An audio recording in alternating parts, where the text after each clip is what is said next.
अस्सलाम वालेकुम बच्चे, कैसे हैं सब लोग? होप सो सब ठीक होंगे। आज हम फर्स्ट ईयर की physics according to new syllabus बच्चे चैप्टर 7 के एक्सरसाइज के कंस्ट्रक्टेड रिस्पांस क्वेश्चंस करेंगे।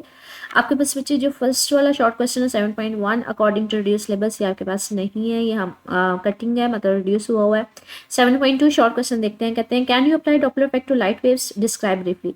कि हम लोगों ने डॉपलर इफेक्ट पढ़ा था कि लाइक कि अगर कोई साउंड का सोर्स है, जिससे साउंड वेव से मतलब कह लें कि मिट हो रही है, तो यहाँ पे कोई ऑब्जर्वर या लिस्टर है, वो उन साउंड वेव्स को सुन रहा है।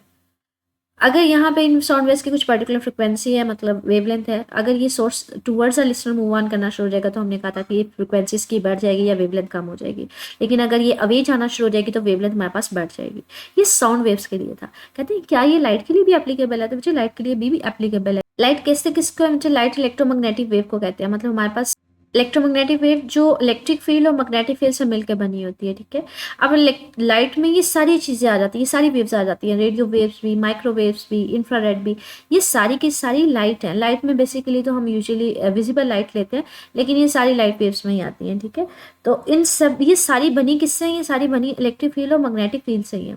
हम लोगों ने डॉपलर इफेक्ट में ये पढ़ा था कि फॉर एग्जांपल अगर आप कोई वेव भेजते हैं, जैसे हम लोग कहते हैं रेडियो वेव्स भेजते हैं। रेडियो वेव्स क्या है बच्चे? वो भी एक इलेक्ट्रोमैग्नेटिक वेव है, वो भी एक लाइट वेव है, ठीक है। यहाँ पे देखें इलेक्ट्रोमैग्नेटिक वेव, ये सारी की सारी वेव्स हैं। अगर विजिबल लाइट होगी तो ये 7 कलर्स होंगे, अदरवाइज ये सारी लाइट है। लाइट में ये डिफरेंट हमारे पास कह लें नेम हमने रखे हैं फ्रिक्वेंसी और वेवलेंथ के हिसाब से। तो अब यहाँ पे रेडियो क्या है? वो भी हमारे पास लाइट है। तो हमने यहाँ पे पढ़ा था कि वो भी क्या है कि अगर वो किसी ऑब्जेक्ट के ऊपर फॉल करवाते हैं, जब वो रिफ्लेक्ट बैक होके आएगी तो उसकी वेवलेंथ फ्रिक्वेंसी चेंज हो जाएगी। अब जो चेंज आएगा फ्रिक्वेंसी में, उससे हम पता करते हैं कि आधे ये अवे आ रहा है, मतलब जो एरोप्लेन है वो टूवर्ड्स ऑब्जर्वर या टूवर्ड्स ये ट्रांसमीटर इसकी तरफ मूव कर रहा है या अवे जा रहा है। तो ये किसी भी किस्म के लाइट के ऊपर एप्लीकेबल है। दूसरा हमने ये ब्लू शिफ्ट और रेड शिफ्ट पढ़ा था कि जो स्टार से आने वाली लाइट है उसका स्पेक्ट्रम दिखा जाता है कि ये स्पेक्ट्रम होता है, डिफरेंट कलर्स की ये लाइट इमिट हो रही होती है। लेकिन अगर जो स्टार है वो हमारे पास दूर जाना शुरू हो जाएगा, तो जो लाइट है वो रेड जाना आना शुरू हो जाएगी, तो हम कहते हैं वो रेड शिफ्ट है, जो सितारे से लाइट निकल रही होती है। इसी तरह से अगर वो टूवर्ड्स कह ले ज़मीन की तरफ आना शुरू हो जाएगी, तो हमारे पास जो लाइट है वो किस तरफ ज़्यादा शिफ्ट हो जाएगी? वो ग्रीन कलर की तरफ शिफ्ट हो जाएगी। ये हमारे पास ना रेड कलर की ना वेवलेंथ ज़्यादा होती है, लेकिन जैसे जैसे आप कलर ग्रीन या ब्लू की तरफ जाना शुरू हो जाता है ना, वेवलेंथ कम होना शुरू हो जाती है, ठीक है। तो अगर अवे जा रहा है, अवे जाने का मतलब है वेवलेंथ ज़्यादा हो रही है। और अगर टूवर्ड्स द स्टार जो है वो हमारे पास टूवर्ड्स अर्थ आएगा, तो हमारे पास वेवलेंथ क्या होना शुरू हो जाएगी? कम होना शुरू हो जाएगी। क्योंकि हमने पढ़ा था कि अगर टूवर्ड्स जाता है तो वेवलेंथ कम हो जाती है, तो ब्लू कलर आएगा। अगर अवे जाएगा तो वेवलेंथ बढ़ जाएगी, वो रेड कलर आएगा, जिसको हमने नाम दिया था ब्लू शिफ्ट का और रेड शिफ्ट का, ठीक है। अगर टूवर्ड्स आएगा, वेवलेंथ कम होगी, तो ये ब्लू या ग्रीन की तरफ शिफ्ट होगा, तो इसको ब्लू शिफ्ट बोला जाता है, ठीक है। और अगर ये अवे जा रहा है तो हमारे पास वेवलेंथ बढ़ जाएगी, तो हम कहते हैं ये रेड शिफ्ट। ये लाइट के लिए ही था बेसिकली। तो इसका आंसर है, कहते हैं जी एप्लीकेबल है लाइट वेव्स के लिए। लेट्स से हम एस्ट्रोनॉमी में रेड शिफ्ट या ब्लू शिफ्ट पढ़ते हैं कि अगर हमारे पास जो है वो सोर्स या जो स्टार है वो टूवर्ड्स दी अर्थ मूव कर रहे हैं, तो हमारे पास क्या हो जाएगी? कंप्रेस हो जाएगी वेवलेंथ और ब्लू शिफ्ट आना शुरू हो जाएगा। अगर वे जा रही होगी तो हमारे पास कौन सा शिफ्ट आएगा? रेड शिफ्ट आएगा, ठीक है। अच्छा, नेक्स्ट जो हमारे पास शॉर्ट क्वेश्चन है 7.3 रिड्यूस है, तो ये नहीं करना। 7.4 पे आ जाएं। कहते हैं how should a source of move with respect to an observer so that the frequency of its does not change. Right to example, ठीक है। डॉपलर इफेक्ट में हमने पढ़ा था कि अगर सोर्स है वो टुवर्ड्स से ऑब्जर्वर जाना शुरू हो जाएगा, मूव करेगा इस तरह से कि वो टुवर्ड्स से ऑब्जर्वर जाएगा, तो फ्रिक्वेंसी हमारे पास ज़्यादा हो जाएगी, वेवलेंथ कम हो जाएगी। अगर वे जाएगा तो फ्रिक्वेंसी हमारे पास कम होगी, वेवलेंथ बढ़ जाएगी। आप बताएं कौन सी ऐसी सिचुएशन है कि दोनों मूव भी कर रहे हैं, सोर्स भी मूव कर रहा है और ऑब्जर्वर भी मूव कर रहा है, मतलब रिलेटिव मोशन है, लेकिन फ्रिक्वेंसी में चेंज नहीं आ रहा। तो इसका आंसर ये देखते हैं हम लोग। यहाँ पे कहते हैं दो सिचुएशन पॉसिबल है। एग्जाम्पल्स आप इसको देखते हैं। कहते हैं सपोज करें कि आपके पास कोई गाड़ी है, ये मेरे पास एक गाड़ी है, आपने ये इनके अभी ये स्टैटिक है, रेस्ट पे है, ठीक है। और ये गाड़ी जो है वो हॉर्न बजाई जा रही है, बजाई जा रही है। और यहाँ पे जो है ना वो मेरे पास एक ऑब्जर्वर है, ठीक है, ये लिसनर मुझे ये चलें जैसी भी बन रही है, इट्स ओके। अब आपने ये सिचुएशन क्या है, ये रेस्ट पे है, तो ये कुछ ना कुछ आवाज़ इसमें से साउंड वेव्स निकल रही हैं और वो कॉन्टीन्यूसली उसको कैप्चर कर रहा है, मतलब सुनाई दे रही है, उसको आवाज़ सुनाई दे रही है। ये रेस्ट पे है। कहते हैं आपने दोनों की रिलेटिव मोशन को देखनी है, मतलब मूव कर रहे हैं और लेकिन फ्रिक्वेंसी चेंज नहीं होनी चाहिए। कहते हैं फ्रिक्वेंसी चेंज किस तरह से नहीं होगी, कहते हैं आप क्या करें, दोनों एक ही डायरेक्शन में मूव करना शुरू हो जाए। जिस स्पीड के साथ ये जा रहा है उतनी ही स्पीड के साथ ये जाए। तो जितना जितना ये आगे जाता जाएगा उतनी पीछे ये आती जाएगी। तो ये डिस्टेंस चेंज ना हो कि जितनी स्पीड के साथ दोनों जा रहे हैं, मतलब दोनों एक ही डायरेक्शन में जाएं, जिस स्पीड के साथ ये जाए उतनी स्पीड के साथ ये जाए। तो डिस्टेंस चेंज नहीं होगा, फ्रिक्वेंसी चेंज नहीं होगी, तो वो एक सिचुएशन आ जाएगी। दूसरी सिचुएशन कहते हैं सेंटर में मेरे पास गाड़ी है, ठीक है, अब इसकी सराउंडिंग में ना सर्कल में जो एक पर्सन है, जो लिसनर है ना, वो मूव कर रहा है।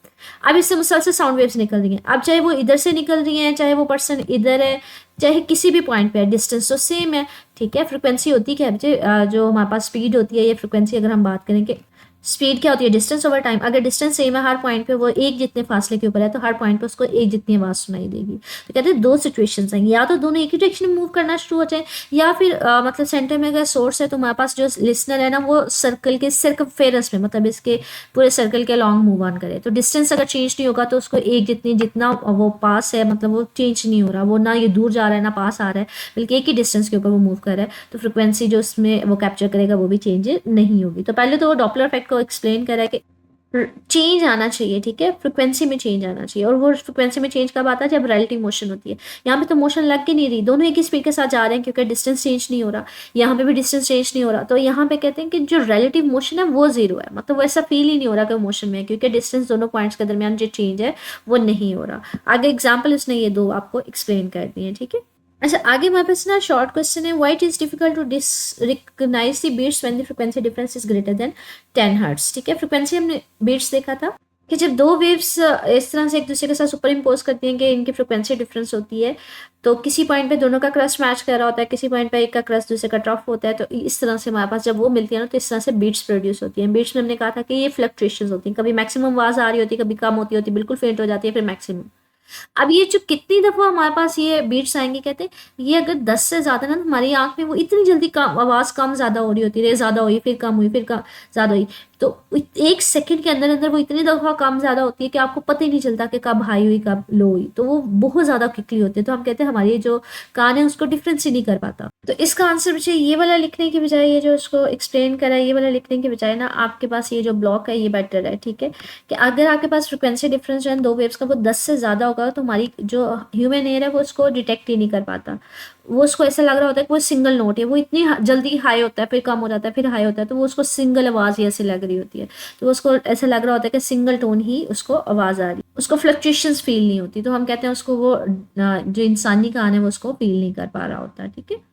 अच्छा, आगे बच्चे कंप्रीहेंसिव लॉन्ग क्वेश्चन हैं, जब मैंने आपको करवाए थे तो मैंने यहाँ पे एक्सप्लेन किए थे। सबसे पहले हमारे पास आ जाता है कह लें कि लॉन्ग क्वेश्चन है प्रिंसिपल ऑफ सुपरपोजिशन, और आपने एक्सप्लेन करना है हेडफोन्स वाले टॉपिक को। तो ये अगेन मैं अगर आपको मार्क करवा दूँ तो ये प्रिंसिपल ऑफ सुपरपोजिशन है 7.2 टॉपिक, ठीक है। तो ये कंप्लीट आपका लॉन्ग क्वेश्चन में जाएगा और विद डायग्राम है, और ये कुछ मैथमेटिक्स हैं, फार्मूला, ये आप बच्चे लेक्चर को काइंडली रेफर कर लीजिएगा। और एप्लीकेशन में हमने पढ़ा था ये हेडफोन्स में इस्तेमाल होता है, ठीक है। तो ये हेडफोन्स यहाँ तक ये आपके पास लॉन्ग क्वेश्चन जो है वो एंड हो जाएगा, ठीक है।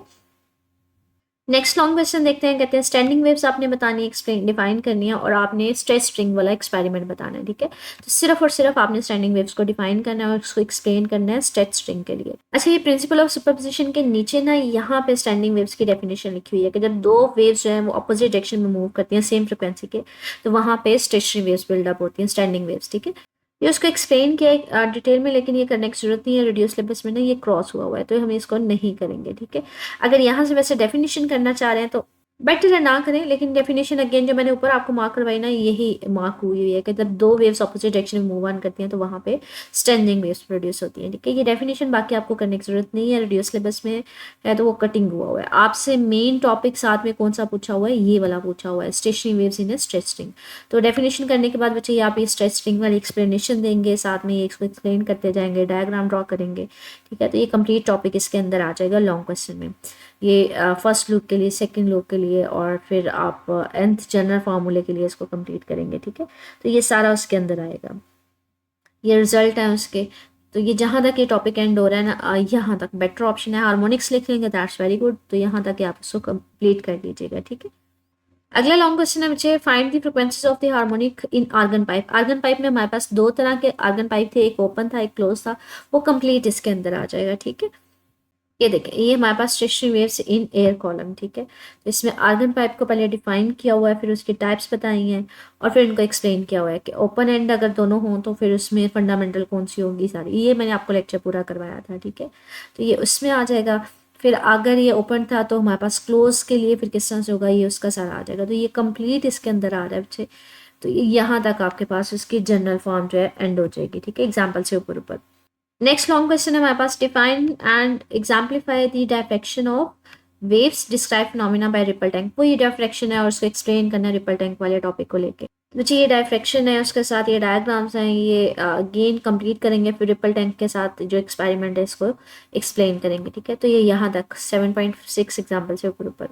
नेक्स्ट लॉन्ग क्वेश्चन देखते हैं। नेक्स्ट लॉन्ग क्वेश्चन है, what is meant by beats prove that the beats per second is equal to the difference between the frequency.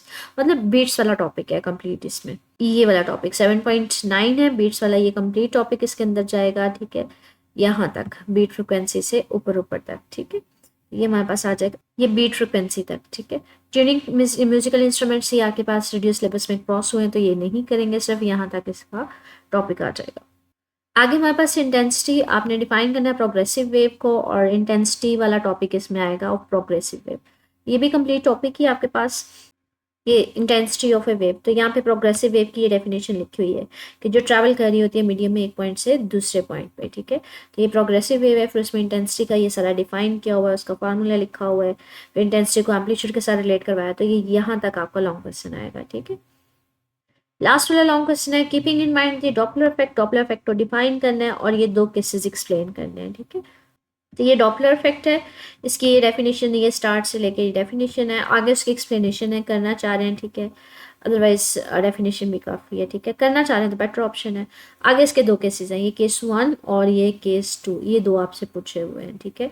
तो ये केसेस तक यहाँ तक आप करेंगे, नीचे एप्लीकेशन वगैरह नहीं करनी, ठीक है। वो मतलब लॉन्ग क्वेश्चन में ऐड नहीं है, वो लैदा से तो करेंगे करेंगे, इस क्वेश्चन के परस्पेक्टिव से नहीं मैं कह रही। अदरवाइज लॉन्ग क्वेश्चन में ना एप्लीकेशन और डॉपलर इफेक्ट वो लैदा से लॉन्ग क्वेश्चन पूछ लिया जाता है, लेकिन जो एक्सरसाइज के हैं ये मैंने आपको मार्क करवा दी है। मुझे स्टिल कोई पॉइंट पूछना हो मेरे से मिसिंग हो तो वो काइंडली कमेंट सेक्शन पूछ लीजिएगा। ओके, अल्लाह हाफिज़।